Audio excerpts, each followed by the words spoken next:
Hello, everyone, and welcome back to Daily English Talk. I am Cindy. And I am Dan. Thanks for joining us today. Dan, have you ever seen people eating a big meal very late at night or very early in the morning? Actually, I have a friend who was doing that recently. He said he couldn't eat during the day.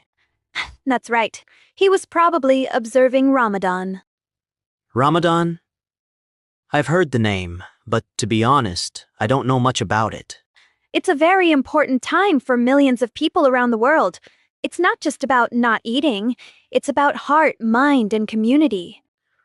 That sounds interesting. I'd like to understand it better so I can talk to my friends about it. That's why today's topic is, what is Ramadan? In this episode, we'll talk about what Ramadan is and when it happens, the meaning of fasting, how people spend their time during this month, and useful English to describe traditions.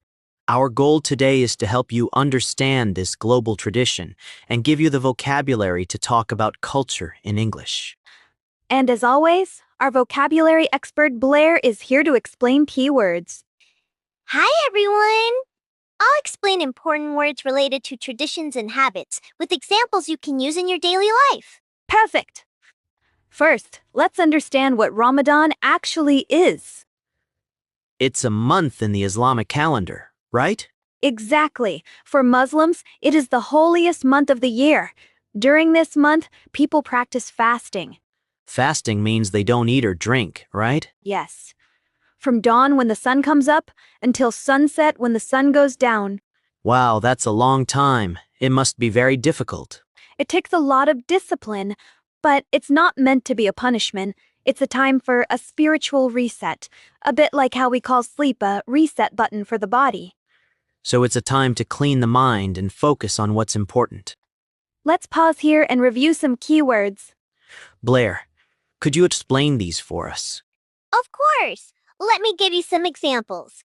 Fasting, the act of not eating or drinking for a period of time. Example, fasting is a key part of Ramadan. Dawn, the time of day when light first appears in the sky. For instance, during Ramadan, people eat breakfast before dawn. Sunset, the time in the evening when the sun disappears.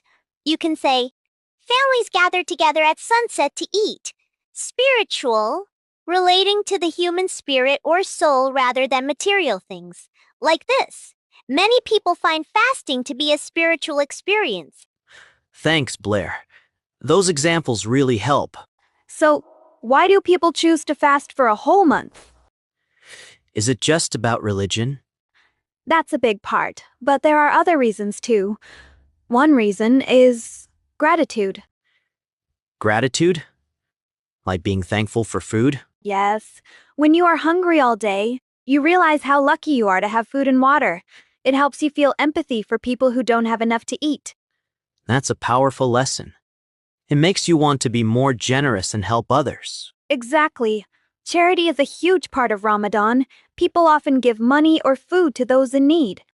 So it's not just a lonely challenge. It's about thinking of the whole community. Blair, can you break down these words for us? Absolutely! Here are the key words. Gratitude, the feeling of being thankful. Example, fasting helps people practice gratitude every day. Empathy, the ability to understand and share the feelings of another person. You might say, I feel empathy for people who are hungry. Generous, willing to give more money, help, or time than is usual. For instance, it's a tradition to be very generous during this month. Charity, giving money or help to people who need it. Like, many people give to charity during Ramadan. Now, let's talk about the routine of a day during Ramadan. Since they can't eat during the day, when do they eat? There are two main meals. The first is suhoor. This is a meal eaten before dawn. So, very early in the morning. They must need a lot of energy for the day. Yes, they eat foods that help them stay full. Then, at sunset, they break the fast. This meal is called iftar. I've heard iftar is like a big celebration. It is. Families and friends gather together. Often, they start by eating a date, a sweet fruit, and drinking water. It sounds like a very social time. Even though they are tired, they spend time with people they love. Yes, it's a time to strengthen bonds with family and friends. Blair, please explain these words. Sure. Routine. Things you do in order, like a pattern. Example, the Ramadan routine includes an early breakfast called suhoor. Gather, to come together in a group. You could say, friends gather at the mosque to pray and eat. All right, everyone, we've reached the end of today's episode. Today we talked about Ramadan. You know, Dan, I feel like I understand this tradition much better now. Me too. I realized that it's not just about food. It's about kindness and reflection. All right, that's it for today's Daily English Talk. See you next time. Take care of yourself and remember, you are doing great. Bye, everyone!